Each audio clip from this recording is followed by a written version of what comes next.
Còn giờពលភាព10ឆ្នាំនឹងការប្រភេទលិខិតឆ្លងដែនឬក៏ហៅថា passport ហ្នឹងទាំងអស់គ្នាត្រូវធ្វើថ្មីអញ្ចឹងនេះជាវីដេអូខ្លីមួយដែលខ្ញុំនឹងបង្ហាញទាំងអស់គ្នាពីដំណើរការនៃការធ្វើ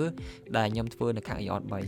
អញ្ចឹងទាំងអស់គ្នាកុំភ្លេច save វីដេអូនេះទុកឬក៏អាចចែកម្លែកវីដេអូនេះសម្រាប់អ្នកដែលគាត់ត្រៀមធ្វើ passport ថ្មីអញ្ចឹងដំបូងឡើយសម្រាប់ឯកសារដែលទាំងអស់គ្នាត្រូវការយកទៅតាមខ្លួនគឺលិខិតឆ្លងដែនដែលផុតសុពលភាពនឹងឯងហើយទី2គឺអត្តសញ្ញាណប័ណ្ណជនជាតិខ្មែររបស់យើងដែលមានសុពលភាពក្នុងការប្រើប្រាស់អញ្ចឹងខ្ញុំបានទៅដល់ Lyon 3តាំងពីម៉ោង10ព្រឹកម្លេះហើយបានធ្វើដំណើរឡើងទៅជាន់ទី3ដែលជាទីតាំងនៃការធ្វើលិខិតឆ្លងដែនថ្មីហ្នឹងដែលគេហៅថាទីស្នាក់ការផ្ដល់លិខិតឆ្លងដែន Lyon មានជ័យហើយសម្រាប់ពេលវេលាក្នុងការផ្ដល់សេវាហ្នឹងគឺគេផ្ដល់ចាប់ពីថ្ងៃពុធដល់ថ្ងៃអាទិត្យអញ្ចឹងទាំងអស់គ្នាអាចមកចន្លោះពីម៉ោង9ដល់ម៉ោង4ថ្ងៃសៀវបានហើយសម្រាប់នោះគឺថ្ងៃច័ន្ទថ្ងៃគៀគឺគេអត់ធ្វើការទេទាំងអស់គ្នាជៀសវាង2ថ្ងៃហ្នឹងក្នុងការមក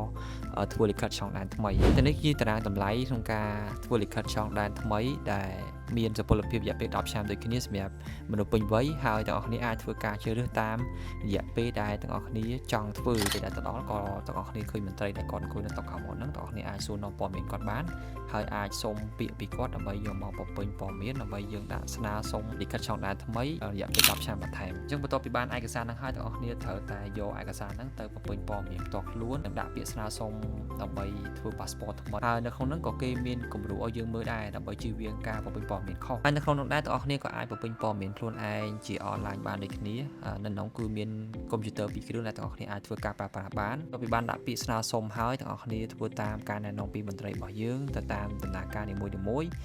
មានដូចជាពាក់ព័ន្ធនឹងការថតរូបការផ្ទេរមេដៃការផ្ទៀងផ្ទាត់ព័ត៌មានរហូតដល់ចុងក្រោយគឺយើងត្រូវបង់ប្រាក់តបមកគឺខាងមន្ត្រីរបស់យើងគាត់នឹងចេញជាកន្ទុយស្លឹកមួយសម្រាប់អ្នកទាំងអស់គ្នាធ្វើការទុកនិងត្រៀមមកយកពេលដែលដល់ថ្ងៃដែលរួចរាល់